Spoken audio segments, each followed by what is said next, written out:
बचपन ही से हम सुनते आ रहे हैं कि सूफी, पीर, फकीर, दरवेश और कलंदर अल्लाह की तलाश में जंगलों, पहाड़ों, रेगिस्तानों और गली कुंजों की खाक छानते हैं। वो खालिक हकीकी जो हर जगह अपनी पूरी शान के साथ जलवागर है, इसे पाने के लिए ये सब क्यों जरूरी है? अक्सर लोग अल्लाह की तलाश में रूहानियत का रुख करते हैं। कुछ लोग साइंस की तरफ माइल होते हैं, जबकि कुछ लोग मुराकबात अख्तियार करते हैं। बाज लोग दरबारों पर मौजूद पीरों की बैत करते हैं, लेकिन अगर वो हर जगह मौजूद है तो इसकी तलाश मखसूस जगहों पर क्यों की जाती है? हकीकत यह है कि तलाश उसे किया जाता है जो गुम हो जाता है, लेकिन अल्लाह तबारक व तआला तो फरमाते हैं, मैं तो इंसान की शारक से भी ज्यादा करीब हूँ। तो फिर गुम कौन होता है? दरअसल इंसान दुनिया को पाने के लिए अपने आप को खो देता है। लिहाजा रूहानियत की राह में सबसे पहले अपनी जात को पहचानना जरूरी है। हजरत अली रज़ियल्लाहु तआला अन्हु का फरमान है कि जिसने खुद को पहचान लिया उसने अपने रब को पहचान लिया। यानी अगर आपने खुद को तलाश कर लिया तो आपको अल्लाह तबारक व तआला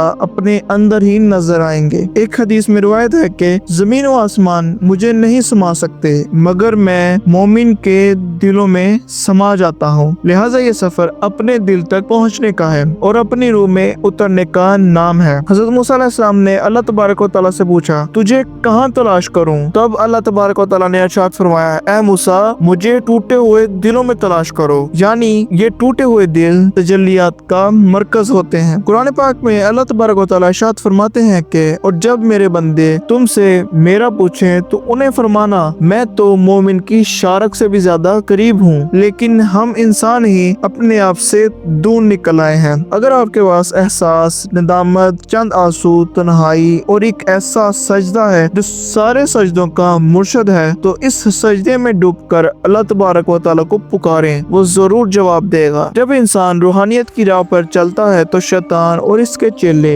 इसे रोकने की कोशिश करते हैं। ये रास्ता मुश्किल जरूर है, यहाँ मुसीबतें, तकलीफ और बदनामियां भी हैं, लेकिन जिसकी नजर जमाल इलाही पर होती है वो इन सब को गले लगाकर आगे बढ़ता है। नबी करीम सल्लल्लाहु अलैहि वसल्लम पर करोड़ों दुरूद, जिन्होंने हमें बताया कि अल्लाह की जात कैसी है और इसकी सफात क्या है और इस तक पहुँचने का रास्ता क्या है। जैसे जैसे अल्लाह का नूर इंसान के दिल में उतरता है वो बेकरार रहता है, कोशों में बैठकर रोता है, कुर्ब इलाही के लिए तड़पता है। अल्लाह इतना बेनियाज और हसीन है कि जब कोई इसके करीब होना चाहता है तो वो 1000 कदम इस बंदे की तरफ बढ़ता है। यानी कुर्ब इलाही जब बढ़ता है तो इंसान पर जज्बात और मस्ती की कैफियत तारी होती है। इंसान के अंदर जो खुदा की पोशीदा निशानियां होती हैं वो जाहिर होने लगती हैं। इंसान अपने मादी जिस्म के साथ आसमानों की सैर तो नहीं कर सकता, लेकिन इसकी रूह इसके मादी जिस्म से निकलकर आसमानों की तरफ अल्लाह तबारक व तआला की निशानियां का मुशाहिदा करती है। जितने भी जहान अल्लाह तबारक व तआला ने तख्लीक फरमाए हैं, हमारी नजरें तो इन्हें नहीं देख सकती, मगर ये रूह इन जहानों की सैर करती है, वहाँ की मखलूकात से मुलाकात करती है और अल्लाह की अजीम कुदरत और हिकमत से